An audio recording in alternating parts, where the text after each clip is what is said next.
Bueno, el propósito de hoy es presentar esta guía, esta página web que he desarrollado para Retina Cali, que pretende ser una herramienta para el personal, digamos, de medicina en formación, para los residentes de oftalmología, oftalmólogos y retinólogos, em, para que tengan, digamos, una ayuda de fácil acceso para poder, digamos, aprender acerca de la enfermedad y dar un diagnóstico y tratamiento oportuno para estos pacientes.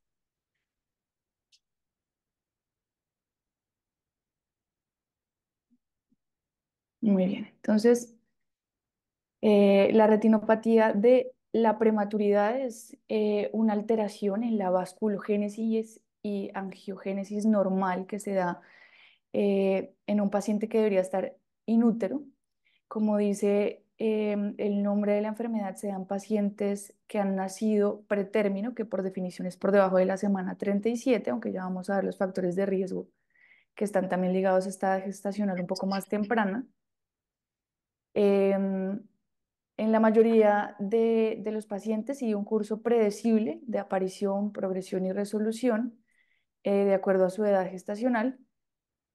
Y si no se trata, podría culminar en el desarrollo de una placa fibrovascular blanca, que en realidad es el desprendimiento de retina que aparece detrás del cristalino, y por eso es que esta enfermedad antes era llamada fibroplasia retrolental. Precisamente era porque se veía como una placa blanquecina detrás del cristalino, y esto era lo que se veía, digamos, en segmento anterior cuando los pacientes estaban muy comprometidos. Es una enfermedad de especial importancia porque es la segunda causa de ceguera en niños en Estados Unidos. En el mundo se calcula que hay más o menos 50.000 menores de 15 años que son ciegos debido a complicaciones de la retinopatía del prematuro, que ha ido bajando por el rápido diagnóstico y tratamiento de esta enfermedad, pero que de todas formas en el momento pues es una enfermedad que ha impactado mucho a la población pediátrica. La prevalencia en este momento es mayor en países más pobres, como América Latina, el sudeste asiático y África, porque los recursos son limitados y ha aumentado el caso de retinopatía por el aumento de las tasas de supervivencia, digamos, de los recién nacidos prematuros de riesgo, que antes no sobrevivían, digamos, por no contar, por ejemplo, con tantas UCIs neonatales. Las epidemias de la retinopatía son tres, que se pueden dividir en la historia, pues digamos, en tres. De 1940 a 1950, que fue la primera epidemia de la ceguera, digamos, se produjo principalmente en bebés neonatos en Estados Unidos, en menor medida en Europa Occidental, y en ese momento el factor de riesgo más importante fue el uso de oxígeno suplementario en pacientes pretérminos. La segunda, digamos, epidemia, que fue en 1970, se dio como consecuencia de la supervivencia de estos bebés extremadamente prematuros que sobrevivían más y sobrevivían tanto como para desarrollar otra enfermedad grave y aguda asociada, que esto es factor de riesgo para que también se produzca esta enfermedad. Y de 1980 a la actualidad, que es llamada la tercera epidemia, se han dado más partos pretérminos, sobre todo en países de ingreso medio, por ejemplo, en secundario embarazos adolescentes, y también porque los neonatos tienen más posibilidad de ingreso a unidad de cuidados intensivos y a sobrevivir y por lo tanto pues a tener esta enfermedad.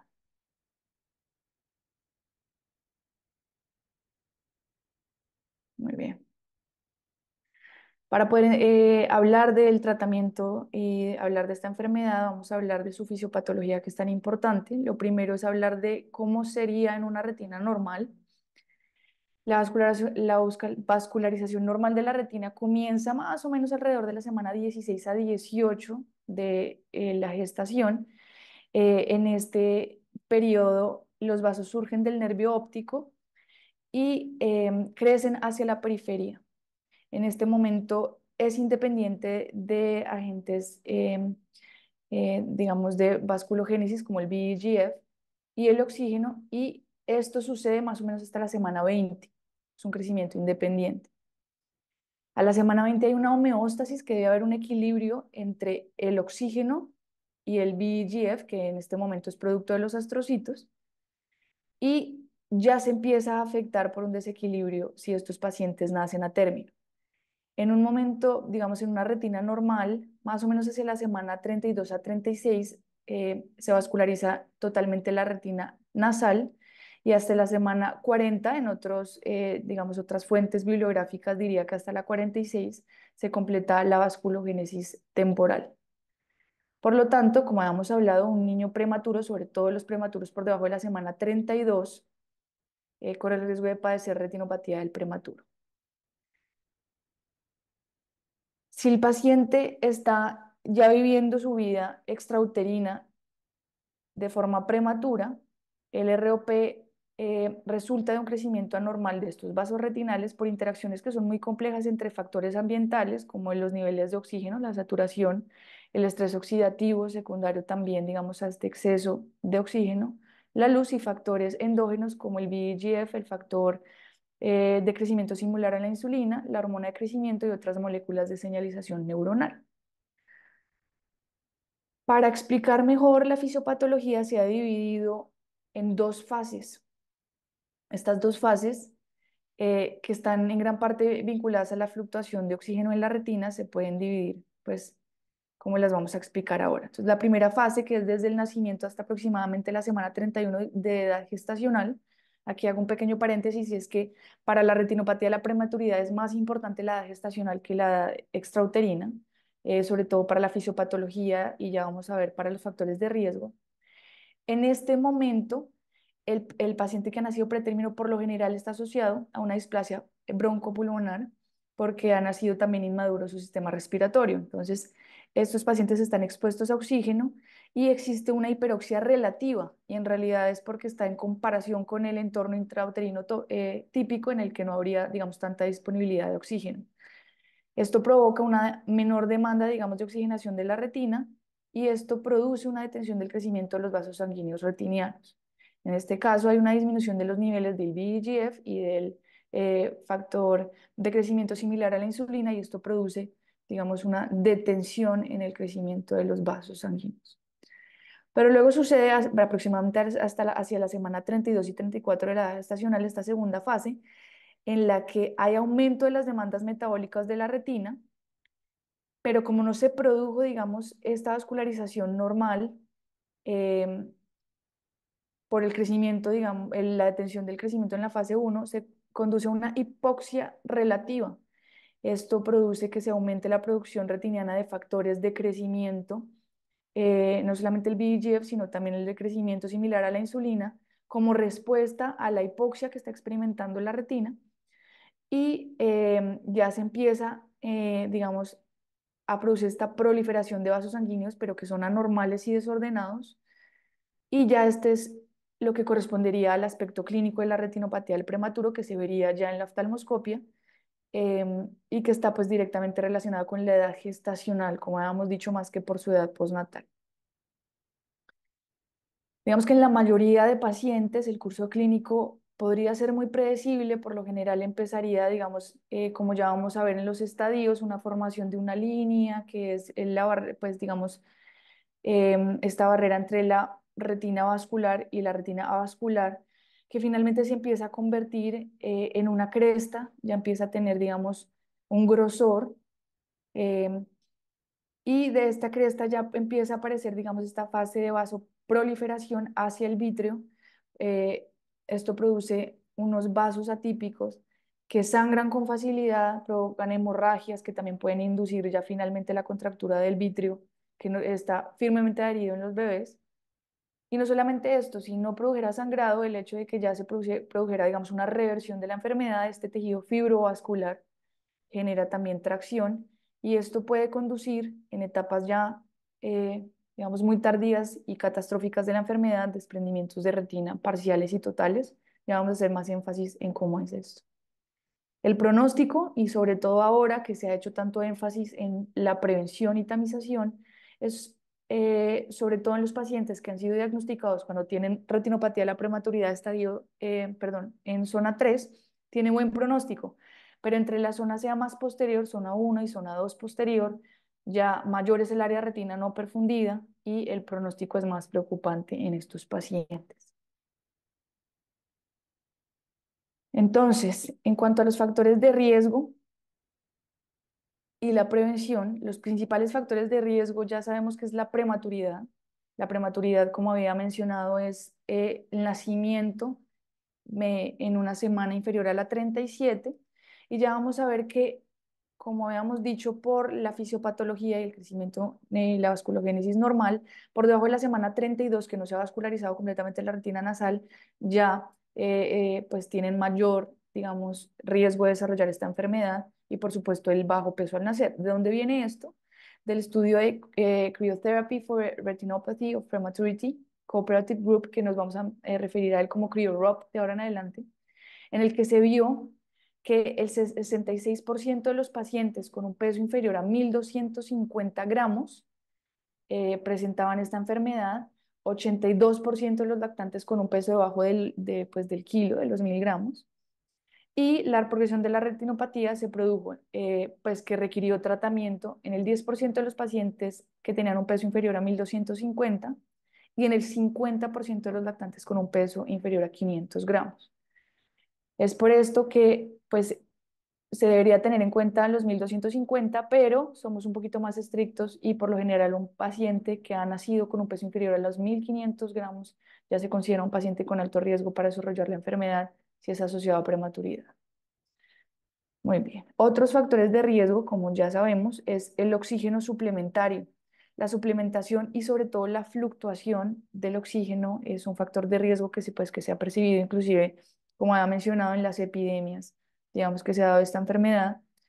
Ya hemos mencionado los factores de crecimiento como el factor similar a la insulina, la hormona de crecimiento, el VEGF, otras moléculas de señalización neuronal.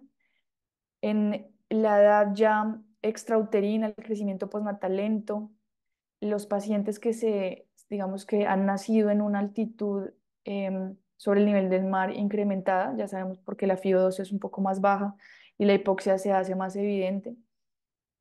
Eh, y muy importante, y es que estos pacientes, independientemente de todos estos factores de riesgo, tienen un riesgo no solamente de presentar la enfermedad, sino de que su curso sea grave si están asociados a sepsis, transfusiones sanguíneas, hemorragias intraventriculares, enterocolitis necrotizante y pues un aumento de peso lento para lo que se esperaría.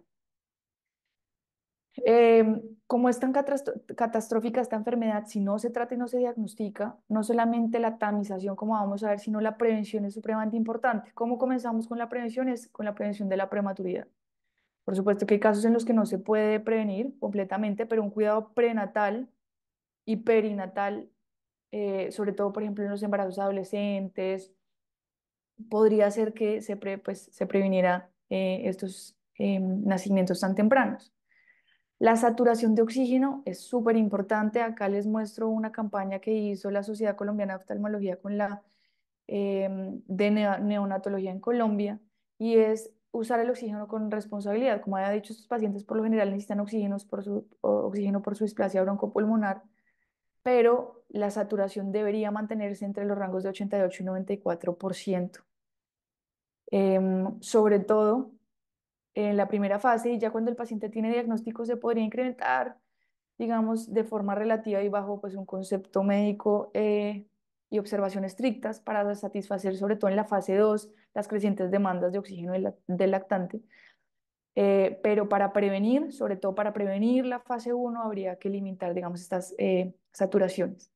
La nutrición parenteral agresiva, sobre todo en pacientes que no pueden ser lactados por la madre, también se ha demostrado que pues evita las presentaciones graves de la enfermedad, pero no la aparición, perdón, la aparición de la enfermedad, pero no la aparición grave.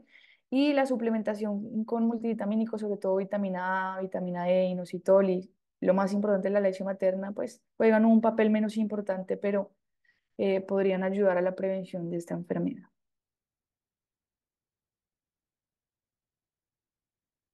Muy bien, entonces vamos a hablar de la clasificación, que es muy importante sobre todo para hablar de pronóstico, de tratamiento y seguimiento de estos pacientes. Entonces, desde 1984 está la clasificación internacional de la retinopatía de la prematuridad, que ha tenido dos revisiones posteriores, una en el 2005 y la más reciente pues, en el 2021. Este grupo de la clasificación internacional originalmente introdujo cuatro conceptos que vamos a hablar, que son definitorios en la retinopatía del prematuro. La localización o zonas de afectación de la retina, la extensión de la enfermedad, que sería en los meridianos afectados, la severidad o estadio de la enfermedad y la presencia o ausencia de enfermedad plus en estos pacientes. Entonces vamos a hablar uno por uno. Acá es importante aclarar que este grupo, digamos, de la clasificación hace énfasis en que se debe clasificar ojo por ojo según la enfermedad más avanzada observada. Entonces ellos dicen que se debe anotar, digamos, y documentar todos los hallazgos, pero la clasificación finalmente debe ser, digamos, la más avanzada. Entonces la localización y extensión, como ya sabemos, estaba dividida originalmente en tres zonas y en el 2021 la zona 2 se dividió en anterior y posterior. La zona 1 es la retina posterior, que es la que vemos acá, es dentro de un círculo y el radio es el doble de la distancia que se estima entre la cabeza del nervio óptico y el centro foveal.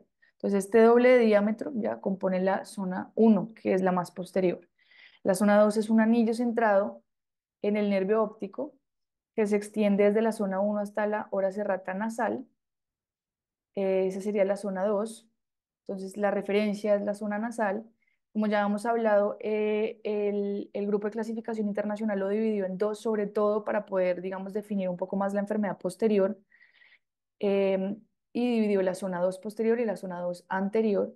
Y la zona 3 es la semiluna restante de la periferia temporal, pues que no existe en la periferia nasal, que sería pues la que estoy señalando acá. Y la extensión, como había dicho, entonces esto es las zonas, que es la localización, y la extensión es el número de horas o meridianos, pues de 1 a 12, como si la retina fuera un reloj.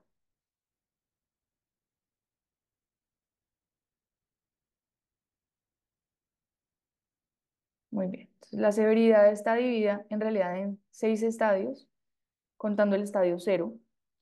El estadio cero es lo que se llamaba antes del 2021 la vascularización inmadura, que hoy en día se llama vascularización incompleta.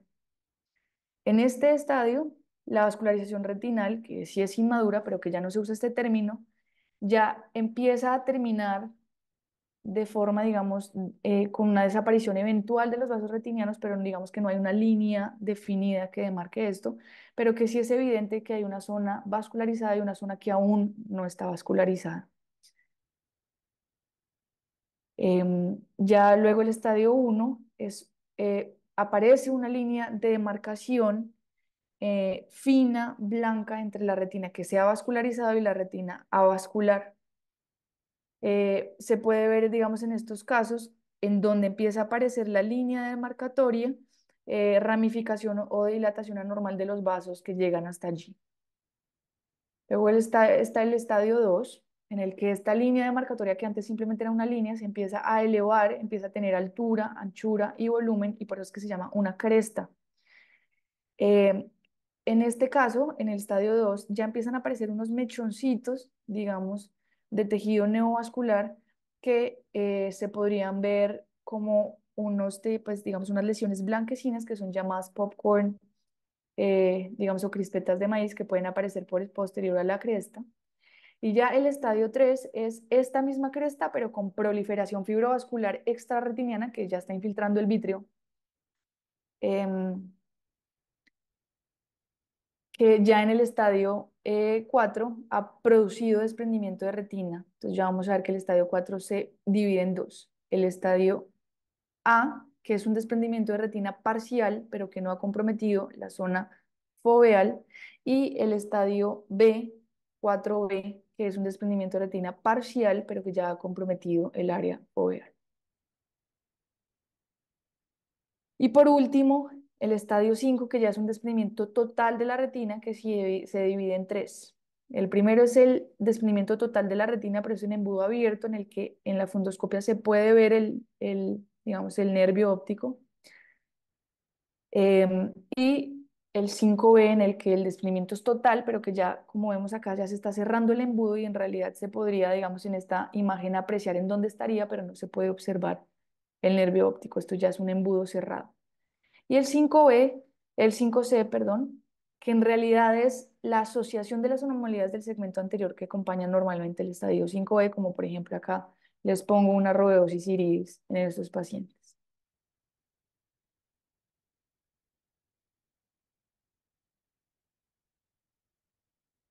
Importante mencionar, digamos, dos términos muy importantes y es la enfermedad plus, que es la dilatación vascular, que es dilatación venosa, y la tortuosidad, que puede ser tanto arteriolar como venosa, de los vasos retinianos, que usualmente aparece en la zona 1, pero no es exclusiva de la zona 1. La enfermedad plus también puede estar asociada a dilatación vascular en el iris y opacidad vítrea, pero lo más característico es la dilatación venosa y la tortuosidad arteriolar o venosa. Y la retinopatía de la prematuridad agresiva, que antes era llamada como ROP posterior agresiva, pero que después de la última revisión en el 2021 se quitó la palabra posterior, porque aunque a menudo está en la zona 1 y zona 2 posterior, no siempre está pues, en una localización posterior. En este caso, es una enfermedad prominente, a veces incluso está asociada con rubeosis iris. em, y acá es muy importante y es porque esta enfermedad no progresa en una forma típica. Y cómo se sospecha es que hay una enfermedad plus que no está asociada, digamos que no es directamente proporcional al estadio de la enfermedad. Entonces, por ejemplo, acá hay una foto en la que se ve que ya puede estar apareciendo una línea, digamos, de demarcación, que ese sería un estadio 1, pero tiene un muy marcado, digamos, una muy marcada enfermedad plus. Entonces ya uno dice ahí, bueno, normalmente esta enfermedad plus aparece por lo menos en un estadio 2 y ya empieza uno a sospechar que probablemente la progresión y el curso clínico de esta enfermedad no va a ser tan predecible como en la mayoría de pacientes. Y esto es muy importante porque si uno se guía del estadio y este paciente no se trata rápidamente, puede progresar inclusive saltándose muchos estadios a un estadio 5 o por lo menos un estadio 4. Entonces estos pacientes se deben seguir estrechamente como ya vamos a ver.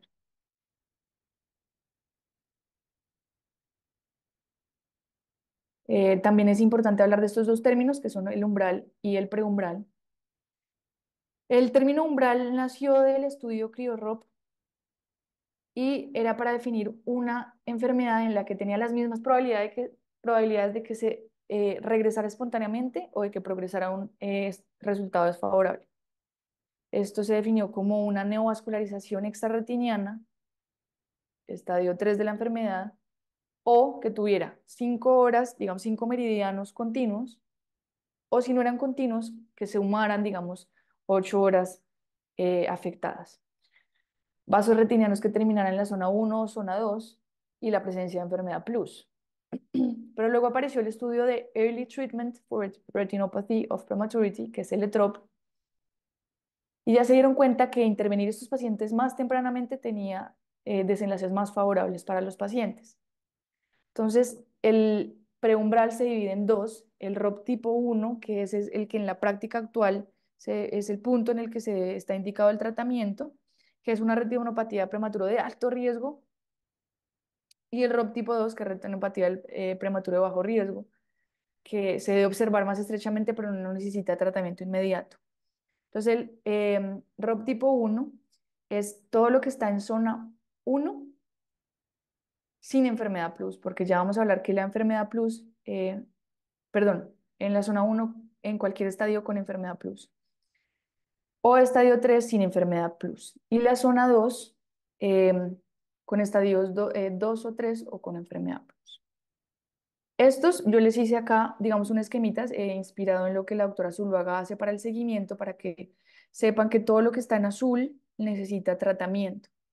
Y luego ya está el ROP tipo 2, que es la retinopatía del prematuro de bajo riesgo, que necesita pues estrecho seguimiento, que es la zona 1, estadio 1 o 2 sin enfermedad plus, y zona 2, estadio 3 sin enfermedad plus.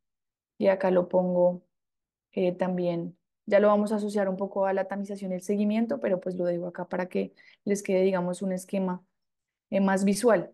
Acá les pongo un link para que se puedan meter a una guía práctica que la Academia Americana de Oftalmología ofrece para tener un poco más de práctica en cómo clasificar la retinopatía de la prematuridad preumbral, sobre todo el tipo 1 para saber qué paciente se trata. Bueno, ya teniendo esto en cuenta, vamos a hablar de la tamización y el diagnóstico. Entonces, como hemos mencionado, la prevención y el diagnóstico temprano son la clave para que estos pacientes tengan desenlaces que no sean tan perjudiciales para su visión y su desarrollo. La tamización se debe hacer como una fundoscopia, una oftalmoscopia indirecta en un paciente con pupila dilatada. Hay que tener en cuenta que estos pacientes a veces, si tienen muchísima dificultad para dilatar, hay que inspeccionar bien el iris porque puede haber algo de, digamos, de rubeosis iridis, que puede ser signos de enfermedad agresiva. Entonces, pues por lo general se dejan dilatar muy bien, pero si no, eso hay que tenerlo muy en cuenta para mirarles muy bien el segmento anterior. Y las consideraciones especiales es que se debe evaluar pues el segmento más posterior para buscar enfermedad plus y la periferia se debería evaluar pues, según las guías estadounidenses con depresión escleral para establecer exactamente la extensión del crecimiento vascular en estos pacientes. Entonces, ¿cuándo tamizar estos pacientes? Entonces, Estados Unidos dice que todos los neonatos que tienen un peso al nacer inferior a 1.500 gramos, como les comenté al principio, o una edad gestacional menor a la semana 30, deben ser tamizados. Los pacientes que nacen con un peso, digamos, un poco mayor, entre 1.500 y 2.000, que tienen una edad gestacional superior a los 30, pero pues inferior a los 37 para que sea pretérmino, pero que hayan tenido un curso clínico inestable o que tengan otro de los factores de riesgo, una enfermedad grave, una sepsis, una enterocolitis o cualquier, digamos, factor de riesgo para tener una enfermedad o tener una enfermedad grave, deben ser también valorados. Y en Colombia se deben valorar todos los pacientes pretérmino. ¿Cuándo? Si nacieron por debajo de la semana 27, se deben valorar más o menos a la semana 30 de edad gestacional y los que nacieron por encima de la semana 27 cuando ya hayan completado 4 semanas de vida extrauterina. Y sin importar nada de esto, siempre antes de que salgan de la unidad de cuidado intensivo neonatal. Muy bien. En Estados Unidos dicen que sus criterios se deben asociar a un examen eh, con una edad postnatal entre la semana 4 a la sexta o a la semana 31 a 33 de la edad gestacional, lo que sea posterior, lo que sea, digamos, más lejano. Y acá para mencionarlos que hay algoritmos muy interesantes que ya se están usando, digamos, con frecuencia en todo el mundo, en los que se busca digamos, identificar los lactantes que tienen mayor riesgo de desarrollar la retinopatía del prematuro o incluso también predice los lactantes que no desarrollarán la retinopatía del prematuro y que puede que no requieran examen a pesar de cumplir algunos criterios de cribado convencionales. Yo pensaría que en estos casos es mejor pecar un poquito por exceso que por defecto, pero por lo menos identificar los pacientes que tienen mayor riesgo de desarrollar la retinopatía del prematuro es muy valioso. Hay algoritmos como este WinROP que usa el peso, el factor de crecimiento similar a la insulina, eh, para predecir, digamos, estos pacientes de acuerdo a el peso al nacer, la tasa de aumento del peso postnatal, los niveles, como les comenté, del factor de crecimiento similar a la insulina, otras proteínas de unión, digamos, a este factor de crecimiento y otros factores que tienen en cuenta. ¿Y a qué intervalos se deben examinar estos pacientes? Acá les muestro los intervalos que proponen, digamos, las guías estadounidenses, que también les hice acá un esquemita para comparar con lo que se está usando en Colombia, pero que pensaría yo, que como vamos a ver ya más adelante, es un poco más conservador, más estricto el seguimiento que se ha propuesto por la doctora Zuluaga en el seguimiento en Colombia. Entonces, los estadounidenses dicen que según, digamos, las características clínicas se puede hacer seguimiento más o menos estricto con un lapso máximo de 3 semanas. Ellos dicen que el seguimiento en una semana o menos se puede hacer eh, en los pacientes que tienen zona 1, solamente pues con vascularización, lo que se llamaba antes inmadura o estadio cero, estadio uno o 2 en la zona uno también, la retina inmadura que se extiende hasta zona 2 posterior o cerca pues al límite de la zona uno o zona 2, sospecha de enfermedad, como habíamos dicho, agresiva, y el estadio 3 en zona uno hay que tener esto súper claro y es que no requiere eh, observación, sino que requiere tratamiento inmediato. Seguimiento hacia la primera o segunda semana, los pacientes que tienen zona 2 posterior con vascularización inmadura o estadio cero, zona 2 con retinopatía del prematuro estadio 2 y zona uno con retinopatía del prematuro que esté en regresión inequívoca. Ahora, estos pacientes que tienen enfermedades posteriores, lo más recomendable es que no se valore a la semana 2, sino que se valore pues mejor a la semana, porque pueden progresar rápidamente a estadios mucho más avanzados. El seguimiento de la semana 2 ya son pacientes que tengan compromiso hasta la zona 2, estadio uno, 0 o que tengan regresión inequívoca, que yo eso lo discuto un poco porque pues en estos pacientes a veces es un poco impredecible, sobre todo las regresiones. Y el seguimiento de la segunda y tercera semana, los pacientes que tengan ya compromiso hasta pues, la zona 3. Entonces, esto es lo que ellos proponen esquemáticamente, que fue lo que les acabo de leer de sus, em, digamos, de lo que ellos consideran en sus guías. Ahora, la doctora Claudia Zuluaga ha desarrollado, digamos, este esquema, que como vemos es un poco más conservador, sobre todo en los pacientes que tienen preumbral tipo uno y tipo 2. Para el tratamiento de todos los pacientes que tengan retinopatía de la prematuridad preumbral tipo uno, el tratamiento debe ser menor a las 48 horas. Los pacientes que tengan preumbral tipo 2, el examen no debe ser a la semana, sino a los 3 o 4 días. Y ya el resto de pacientes, como vemos, con compromisos en zonas más posteriores, en una semana y en 2 semanas, cuando ya es zona 2 y zona 3.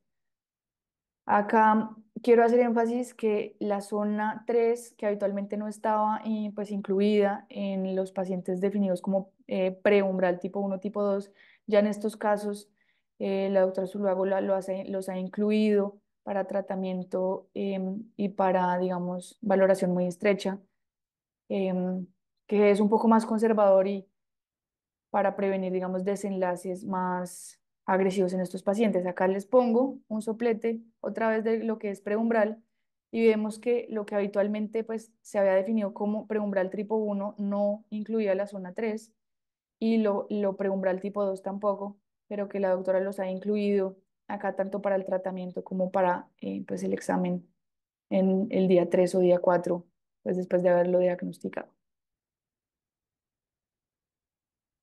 ¿Hasta cuándo seguir?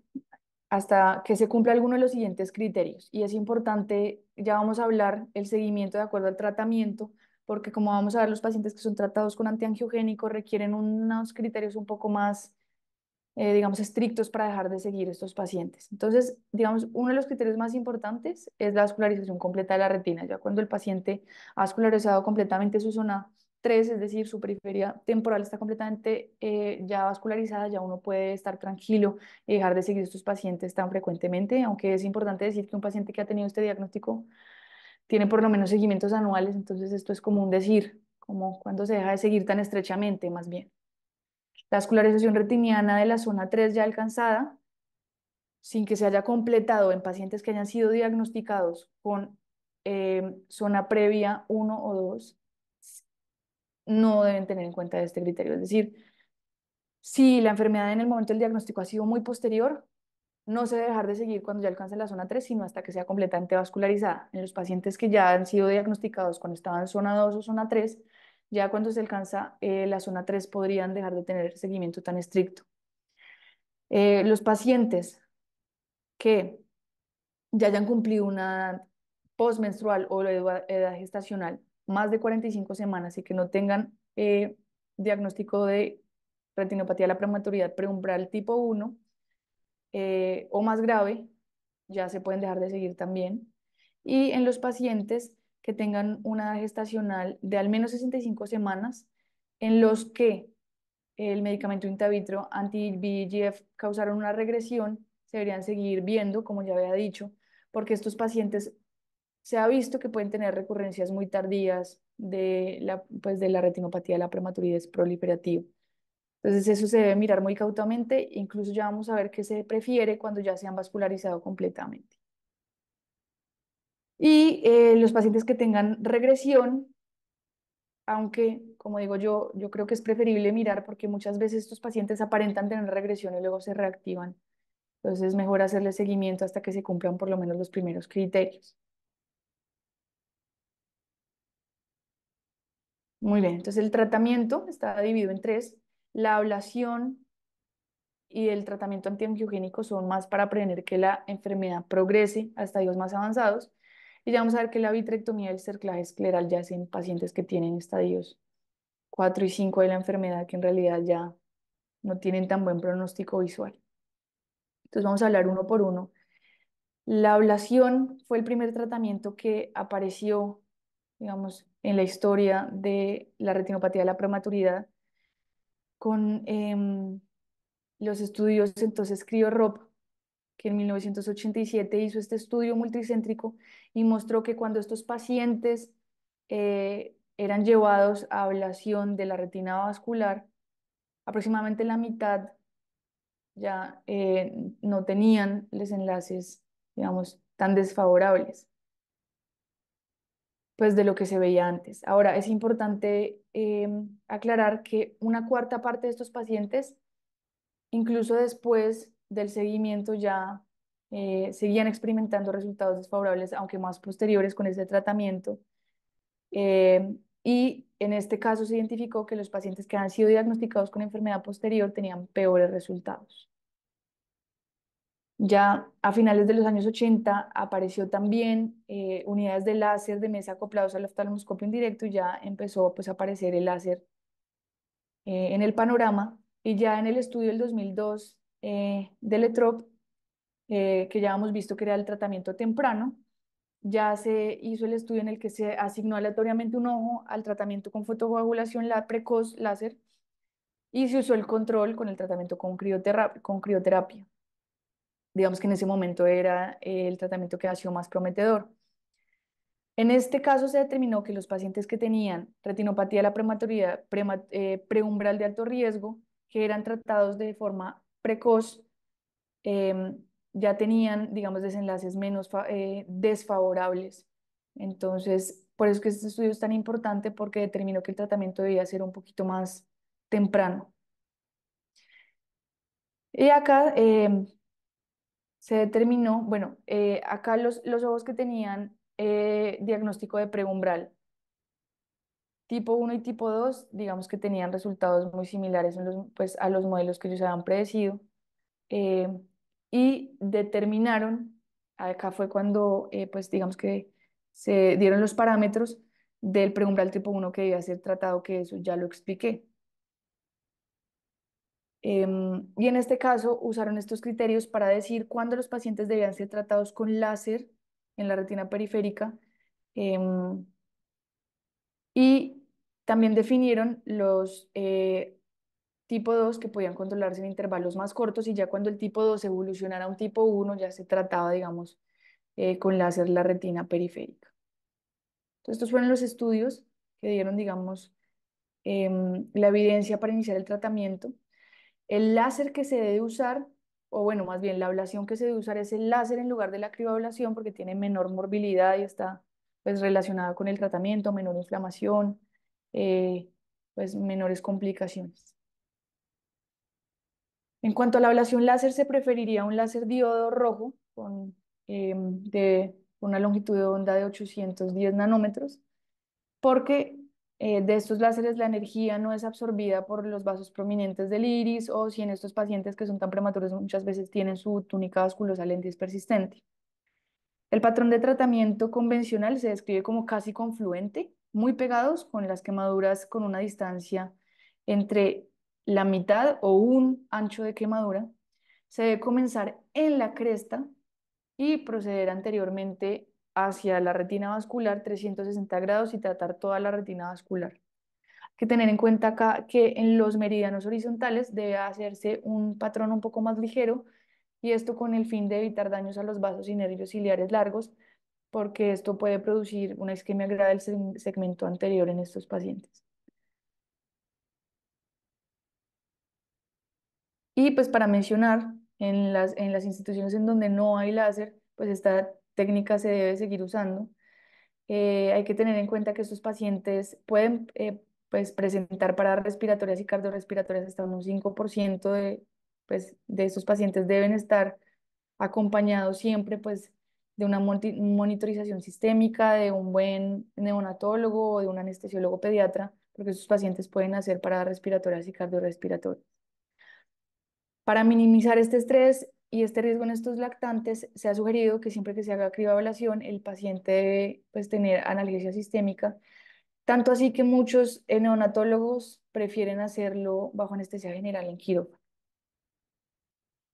Y particularmente en estos pacientes, el seguimiento se debe hacer una semana después del tratamiento con láser, y esto es muy importante, y es que en este momento no se espera que haya una, digamos, reducción marcada de la neovascularización, como una regresión eh, tan evidente, pero sí una detención de la progresión de la enfermedad.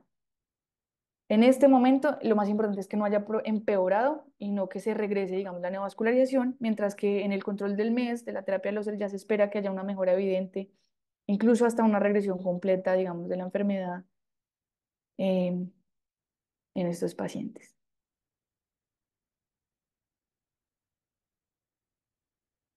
En cuanto a los antiongogénicos, usamos anticuerpos monoclonales. El mecanismo es la unión directamente al factor de crecimiento endotelial o se bloquea, digamos, el dominio del receptor correspondiente. Entonces tenemos tres: el bevacizumab, que se une directamente al VEGF, pues según la FDA es off-label, pero ya vamos a ver que es ampliamente usada, tiene un menor costo, mayor disponibilidad. Se usa desde el 2007 en Cali como tratamiento de primera línea y ha tenido resultados muy buenos. Em, el ranibizumab también es otra opción. La FDA lo aprobó para el uso en retinopatía de la prematuridad en el 2018. Se une directamente al VEGF y el aflibercept. Entonces, ¿de dónde viene, digamos, la evidencia? El BIDROP, que trató como monoterapia intravitreal a los pacientes que tenían ROP en estadio 3 con enfermedad plus en zona 1 y zona 2, que son los posteriores. Se dieron cuenta que a pesar de la inyección, la vascularización retiniana empezó a producirse de forma normal. Se detuvo la enfermedad, pero la vascularización, digamos, de la retina no se detuvo de forma normal. La recurrencia del tratamiento fue el 6%. El tamaño de la muestra era demasiado digamos, pequeño en ese momento y demasiado corto el seguimiento para decir si la seguridad sistémica del bevacizumab era pues adecuada y para evaluar la incidencia tardía de las recurrencias. Luego apareció el Rainbow, que usaba ranibizumab en comparación con la eficacia, digamos, del láser. Y se dieron cuenta que el 15% de los ojos tratados con ranibizumab necesitaba al menos un tratamiento, digamos, a plazo de 6 meses, pero que también con un buen seguimiento y con una reinyección también tenían buenas tasas, digamos, de control de la enfermedad. Acá quiero mencionar rápidamente un estudio pues, que está por publicarse la doctora Claudia Zuluaga con la doctora Natalia González, que se acaba de graduar como fellow, Alexander Martínez y Gabriela Escobar, en el que se muestra que el bevacizumab, que es el Avastin, es un tratamiento costo efectivo y que muestra tasas hasta de 96% de reversión de la proliferación a la semana 12, súper prometedor, se puede usar incluso de primera línea. ¿Y cuándo se debe escoger los antiangiogénicos? Cuando es muy posterior la enfermedad, para no producir ablaciones tan agresivas y no cerrarle tanto el campo a estos pacientes.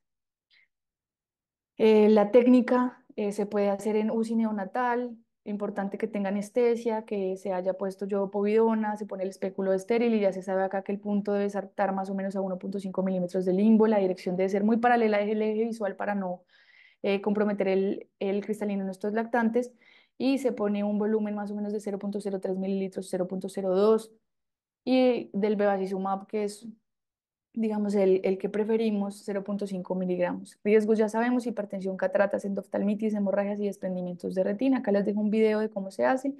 El seguimiento en este caso es muy similar, lo único es que La vascularización retiniana debe estar completa para poder finalizar el seguimiento de nuestros pacientes.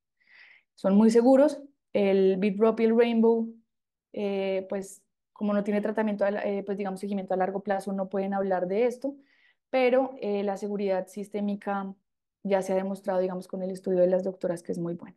La vitrectomía y el cerclaje escleral están solamente escogidos para pacientes que tengan estadios 4 y 5. Lo único acá importante es que estos pacientes, cuando ya están desprendidos, tienen muy mal pronóstico y se debe evitar, digamos, el compromiso iatrogénico de la retina o las retinotomías, digamos, radiales, porque empeoran el pronóstico. Y para mencionar simplemente las secuelas más importantes son la miopía, el estrabismo y la ambliopía. Y esto solamente es un llamado para que estos pacientes tengan un seguimiento no solamente estrecho en los primeros años, sino en toda la vida. Y con esto pues termino la presentación de esta guía que pretende ser de ayuda para aportar un poco al diagnóstico y tratamiento de esta enfermedad. Muchas gracias. Muchas gracias, Daniela. Ah, Me parece que quedó muy buena. No, gracias, doctor. Es, es, ah, pues esa es la tendencia que estamos teniendo en las presentaciones, que las presentaciones sean una explicación del website. Tal vez me Mm. faltó mencionar eso al principio, que usted lo que está mostrando es el website donde ha puesto pues toda la información y toda la guía y puede ser consultado en cualquier momento. Eh, Vamos a revisar que todos los enlaces funcionen bien y que haya posibilidad pues de moverse fácilmente en el sitio y lo enlazamos en Retina Cali, como todas las demás ayudas que hay allí, pues están disponibles para el que lo requiera en el momento que lo requiera. Hay dos tipos de guías, unas que hemos llamado guías rápidas, que la idea es que la persona las puede usar en medio de la consulta, pues, o sea, se ayude allí con el paciente enfrente a orientar, a decidir qué exámenes pide, a considerar qué diagnóstico diferencial considera. Y la otra, como esta, es un poco más extensa, pero de todos modos diseñada de tal forma que se puedan consultar capítulos específicos y se pueda el oftalmólogo interesado orientar. Posiblemente podemos, al revisar el website, podríamos agregarle, porque creo que tengo la charla, si no se la pedimos a la doctora Claudia, sobre específicamente un poquito de descripción de la campaña que ella hizo en los últimos 20, 30 años y los resultados que se han obtenido, pues que casi que acabó con la ceguera por ROP en Colombia y también medio Latinoamérica. O sea, es probablemente una de las campañas de salud pública más exitosas o más valiosas que se puedan presentar. Entonces, pues vale la pena que en el website tengamos algunos daticos de esa campaña, cómo se hizo, cuáles fueron los criterios, cuáles son las guías que están publicadas y usan en las UCIs y cuáles han sido los resultados. ¿Sí? Pero Perfecto. pues me parece que quedó muy bueno y creo que va a ser una ayuda muy buena y pues desafortunadamente los residentes están en vacaciones, pero pues precisamente ese es el valor de, de hacer un website. O sea, el que se perdió la charla, eh, pues se la puede ver otra vez. Más adelante puede ver el video, pero pues lo más importante es que la información que se dio en la charla es fácilmente consultable y no tiene que la persona gastarse una hora para verla, sino que puede dirigirse a las áreas realmente le interesan o a los dilemas o a las dificultades que realmente necesita resolver. Muy bien.